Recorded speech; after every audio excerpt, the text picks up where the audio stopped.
ఉన్న బంగారాన్ని విడిపించి ఆ రోజు ఆన్లైన్ రేటుకే మేము కొంటాం. Sharma gold company. నమస్కారం. ప్రస్తుతం మనతో పాటు ఇస్కాన్ టెంపుల్ నుంచి ప్రణవానంద ప్రభుజీ ఉన్నారు. వారు ముంబైలోని గోవర్ధన్ ఇకో విలేజ్ ఆశ్రమంలో సేవ చేస్తూ ఉంటారు. ప్రత్యేకంగా శ్రీకృష్ణ భగవాన్ గురించి, ఆయన లీలల గురించి, ఆయన మహత్యం గురించి ప్రవచనాలు ఇస్తూ ఉంటారు వివిధ మాధ్యమాల్లో. వారు ప్రస్తుతం సుమన్ టీవీలో ఉన్నారు. వారితో మాట్లాడదాం. ప్రభుజీ నమస్కారం అండి. నమస్కారం. ఎలా ఉన్నారు? బాగున్నానండి. స్వామి, మీరు ప్రత్యేకించి అంటే ఎలా ఇప్పుడు వద్దాం అనుకుంటున్న వాళ్ళు కావచ్చు, మేము కూడా ఇస్కాన్ టెంపుల్కి వెళ్దాం అనుకుంటున్నాం, సాధువులుగా మేము మారిపోదాం అనుకుంటున్నాం అని చెప్పి కొంతమంది చెప్తూ ఉంటారు. అంటే జీవన విధానం ఎలా ఉంటుంది అసలు మీది? యాక్చువల్గా చాలా మంది మాకు చెప్తూ ఉంటారు, ప్రభుజీ మేము కూడా మీ ఆశ్రమానికి వచ్చేస్తాం ప్రభుజీ, అడ్రస్ చెప్పేయండి ప్రభుజీ అని. అయితే మేము జస్ట్ కొన్ని రోజులు వెయిట్ చేస్తాం అనమాట. వాళ్ళు ఎప్పుడైనా ఫోన్ చేస్తారని మళ్ళీ చేయరు. ఎందుకనంటే దీన్ని శ్మశాన వైరాగ్యం అని అంటారు. చూస్తారా, ఎప్పుడైనా ఏదైనా శవం కాలిపోతుంది అనుకోండి, ఈ జీవితం యొక్క సత్యం ఏంటి, ఎప్పుడు కూడా అశాశ్వతమే, ఇలా మనం ఒక రోజు కాలిపోవాల్సిందే అని అనిపిస్తుంది. అక్కడ నుంచి బయటికి రాగానే మళ్ళీ మన లోకం మనదే ఉంటుంది అంతే. కానీ సాధువులుగా మారాల్సిన అవసరం ఎవరికి లేదండి. చాలా కఠినమైన జీవితం, ఎన్నో నియమాలతో నిష్ఠతో కూడుకున్న జీవితం అన్నమాట. మా యొక్క జీవితం అనేది సేవకే అంకితమైంది. పొద్దున్న నుంచి రాత్రి దాకా ఒక్కొక్క క్షణం కూడా ఆ భగవత్ సేవలో, సమాజ సేవలో, దేశ సేవలో గడుపుతూ ఉంటాం అనమాట. అయితే మేము చెప్పేది ఏంటి అని అంటే, ఎవ్వరూ ఏమి వదిలేయాల్సిన అవసరం లేదు. మంచి మార్గంలో, మంచి ధర్మ మార్గంలో, కృష్ణ భక్తి మార్గంలో మీరు వెళ్ళండి. అది ఎలా అనంటే, మంచిగా ఒక ఇస్కాన్ టెంపుల్ ఉంది, ఎక్కడైతే కృష్ణ భక్తి మనకి తెలుస్తుందో, భగవద్గీత, భాగవతం ఇవి చాలా ముఖ్యం. ప్రతి ఒక్కళ్ళు కూడా అధ్యయనం చేయవలసిన శాస్త్రం. మనకండి ధర్మం ఎలా వస్తుంది అని అంటే, ఏదో ఒక చిన్న పూజ చేయటం చేతో, వ్రతం చేయటం చేతో మనం భగవంతుడికి దగ్గర అవుతామా అని అంటే ప్రశ్నార్థకమే. మరి ఎలా భగవంతుడికి దగ్గర అయ్యేది అని అంటే, ప్రహ్లాదుడు చెప్తాడు, శ్రవణం కీర్తనం విష్ణోహో స్మరణం పాదసేవనం అర్చనం వందనం దాస్యం సాఖ్యం ఆత్మ నివేదనం. మొట్టమొదటి అడుగు మీరు అన్నారు కదా, మాకు కూడా భగవంతుని తెలుసుకోవాలంది అని అనడానికి మొట్టమొదటి అడుగు ఏంటి అని అంటే, భగవంతుడి గురించి వినటం. ఏం వినాలి కృష్ణుడి గురించి తెలుసుకోవాలి అని అంటే, గీత, భాగవత, రామాయణాలు వినాలి. అందుకే మన పెద్దలు కూడా అండి, మీరు ఎక్కడైనా మీరు చూసారనుకోండి, భాగవత సప్తాహము అని చేస్తూ ఉంటారు. మన పెద్దలకి తెలుసు ఏ పుస్తకం మనల్ని ఉద్ధరింపజేయగలుగుతుంది, ఏ పుస్తకం మనల్ని భగవంతుడి దగ్గరికి తీసుకెళ్ళగలుగుతుంది అనేది దాన్ని ఇలా ఈ యొక్క భాగవత సప్తాహ రూపంలో అందించేశారనమాట. మనం ఎక్కడ చూసినా, ఏ గ్రామానికి వెళ్ళినా సరే అక్కడ భాగవత సప్తాహం జరుగుతుంది, రామాయణ నవాహం జరుగుతుంది అనమాట. ఈ రెండూ కూడా మానవుడికి చాలా దగ్గరగా ఉండి మనల్ని మన స్థాయి నుంచి భగవంతుడి దగ్గరికి తీసుకెళ్లే పుస్తకాలు అనమాట. కాబట్టి మనం కృష్ణుడికి దగ్గర అవ్వాలి అని అనుకుంటే ముందుగా చేయాల్సింది శ్రవణం, దాంతో పాటు చేయాల్సింది భగవంతుడి యొక్క నామ జపం.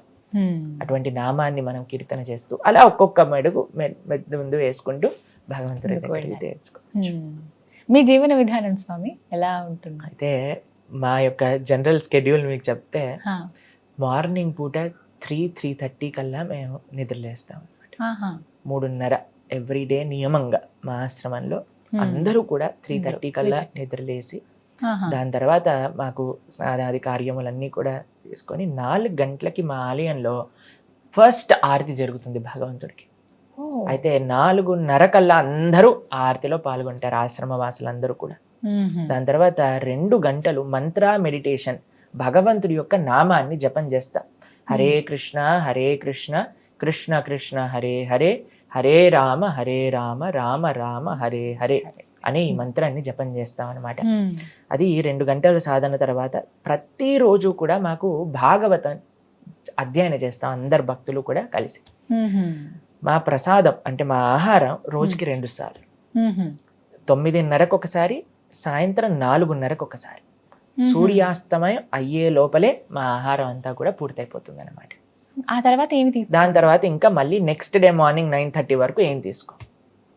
దీన్ని ఇప్పుడు సైన్స్ ప్రకారంగా ఇంటర్మీడియట్ ఫాస్టింగ్ అని పెట్టేశారనమాట పేరు. ఇది ఆశ్రమ సాంప్రదాయంలో, సనాతన సాంప్రదాయంలో ఎప్పటి నుంచో ఉందన్నమాట.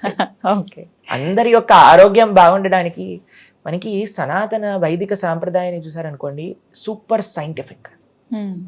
మనం జస్ట్ తెలుసుకోవాలి ఏంటి అని. అలాని మొత్తం సైన్స్ కాదండి ఉంది, భగవత్ ప్రీత్యర్థం మన శరీరానికి మంచి చేసేవే మన సనాతన సాంప్రదాయంలో మనకి ఇచ్చారు మన పెద్దలు. కాబట్టి 9:30కు ఒకసారి, 4:30కు ఒకసారి, వాటి మధ్యలో మేము శాస్త్ర అధ్యయన, సమాజ సేవ. సమాజ సేవ ఏ విధంగా అని అంటే, మేము చెప్పాము మా ముంబై ఎక్కడైతే మా ఆశ్రమం ఉందో అక్కడ అన్నిటికంటే పూరెస్ట్ డిస్ట్రిక్ట్ అన్నమాట, పాల్ఘర్ అనే డిస్ట్రిక్ట్. ఓకే. అయితే అక్కడ తినడానికి చాలా మందికి అసలు అన్నం పప్పు వండుకోవడానికి కూడా డబ్బులు ఉండవు. ప్రతిరోజు కూడా నా సేవ, పర్సనల్ గా నేను చేసే సేవ ఏంటి అని అంటే, మాకు మా ఆలయంలో ప్రసాదాన్ని తయారు చేసి కొంతమంది, ఎంతమంది ఆలయానికి వస్తే అంతమందికి ఫ్రీగా మేము భోజనం పెడతాం, భగవంతుడి యొక్క ప్రసాదాన్ని. దాంతో పాటు ప్రతిరోజు మేము వండి వాటిని అక్కడ ఉండే గ్రామాలందరికీ పంపిస్తాం అనమాట, అక్కడ ఉండే ప్రజల కోసం అనమాట. ఇది మధ్యాహ్నం పూట ఇటు వంట వాళ్ళందరినీ పంపించడం, వాటన్నిటిని మేము చూసుకుంటాం. దాంతో పాటు శాస్త్ర అధ్యయనం. ఇప్పుడు చూడండి, మనందరం భారతీయులం, వీఆర్ ఇండియన్స్ అంటారు. భారతీయత అంటే ఏంటి? భారతీయత అంటే భారతీయ సంస్కృతి సంప్రదాయం. భారతం అంటే కేవలం ఒక దేశం, దేశంలో ఉండే ఆ ప్రజలకు ఉండే సాంప్రదాయాలు. అదే మనకుండే సాంప్రదాయాలు అన్ని పోయాయి అనుకోండి, మనం కూడా వెస్టర్నర్స్ గా తయారైపోయాం, ఆల్రెడీ అయిపోయాం అనుకోండి, అది వేరే విషయం. కానీ రేపటి రోజున చాలా మంది అడుగుతూ ఉంటారండి, ఈయన ఇండియన్ లా మాట్లాడట్లేదు, ఈయన ఇండియన్ లా ఉండట్లేదు అని అంటే, we are sold out to western society, what can be done. కాబట్టి మన సంస్కృతి, మన సాంప్రదాయాలను మనం కాపాడుతూ ఉన్నాం అనమాట. దాంట్లో శాస్త్ర అధ్యయన, శాస్త్రాన్ని 10 మందితో పంచుకుంటాం. అయితే మా ప్రసాద 2 సార్లు 9:30, 4:30, దాని తర్వాత ఇంకా మనం ఏం తీసుకోమన్నమాట. మధ్యలో మేము చేసే సేవ ఏంటి అని అంటే, అక్కడ మా దగ్గర చాలా మంది చాలా పేదవాళ్ళు వస్తూ ఉంటారనమాట, ట్రైబల్ పీపుల్ చాలా మంది అందులో ఉండే కూడా. వాళ్ళందరికీ కూడా మేము ప్రతి నిత్యము కూడా మా వంటశాలలో ప్రసాదాన్ని చేయటం, వాళ్ళందరికీ నివేదన చేయటం. అలానే మేము చేయించి వేరే వేరే ప్రదేశాలలో ఊళ్ళకి కూడా పంపిస్తూ ఉంటాం, అక్కడ ఉండే వాళ్ళందరికీ కూడా ప్రతి నిత్యం అన్నదానం చేయడానికి అనమాట. ఒకసారి ప్రభుపాదుల వారు ఎవరైతే ఇస్కాన్ ని స్థాపన చేసిన ఆచార్యులు ఉన్నారో ఆయన చెప్పారు, ఇస్కాన్ ఒక టెంపుల్ 10 కిలోమీటర్స్ రేడియస్ లో ఎవ్వరు కూడా ఆకలితో పడుకోకూడదు. అందుకే ఇప్పటికీ కూడా 50 లక్షల మందికి పైగా ప్రతి నిత్యము కూడా ఇస్కాన్ ఆలయాల నుంచి అన్నదాన సేవ అనేది జరుగుతుంది. ఇప్పటికీ ప్రతి నిత్యము కూడా. కాబట్టి అలా మేము ప్రొద్దున పూట సమాజ సేవ, దాంతో పాటు శాస్త్ర అధ్యయనం. భారత భూమితో హోయిలో మనుష్య జన్మజార్, జన్మ సార్థక కరి కర పర ఉపకార్. శ్రీ చైతన్య మహాప్రభు చెప్తారు, ఫస్ట్ జన్మ సార్థకం చేసుకోండి, దాని తర్వాత వేరే వాళ్ళకి హెల్ప్ చేయండి. మనకి ఫ్లైట్ లో వెళ్తున్నప్పుడు ఎయిర్ హోస్టెస్ చెప్తుంది, ఫస్ట్ మీరు మాస్క్ పెట్టుకోండి, దాని తర్వాత వేరే వాళ్ళకి హెల్ప్ చేయండి అని. కాబట్టి జన్మ సార్థకతలో మనం శాస్త్ర అధ్యయనం చేయటం, మిగతా వాళ్ళందరికీ కూడా ఆ శాస్త్రాన్ని బోధించటం అనమాట. ఈ విధంగా ఉంటుంది. సాయంత్రం పూట ప్రోగ్రామ్స్, ప్రవచనాలు. అక్కడికి మధ్యలో అండి మాకు మెయిన్ సేవ ఏంటి అని అంటే, మా విషయానికి వచ్చేసరికి ఎంతో మందితో మేము మాట్లాడుతూ ఉంటాం అనమాట. వాళ్ళ జీవితంలో ఏ విధంగా వాళ్ళకి ఏదైనా మానసికంగా వాళ్ళకి ఏదైనా హెల్ప్ చేయగలుగుతామా. హండ్రెడ్స్ ఆఫ్ యూత్ మాకు ఫోన్ మాట్లాడుతూ వాళ్ళకి ఏ విధంగా మనం జీవితంలో వాళ్ళకి ఒక ఎవరైనా డిప్రెషన్లో ఉన్నా, సూసైడల్ థాట్స్ వస్తున్నా సరే, వాళ్ళందరికీ ఒక మంచి భగవద్గీత మార్గంలో ఆ వెలుగుని నింపటం, ఇదే మనం చేసే సేవ అనమాట. ప్రతినిత్యము అలా ఉంటుంది. ఆశ్రమంలో గురువుల సేవ, భక్తుల యొక్క సేవ, సమాజ సేవ, శాస్త్ర సేవ, దేశ సేవ, ఇదే మా యొక్క జీవితం. చాలా చక్కగా వివరించారు గురుగారు. నమస్తే అండి. హరే కృష్ణ.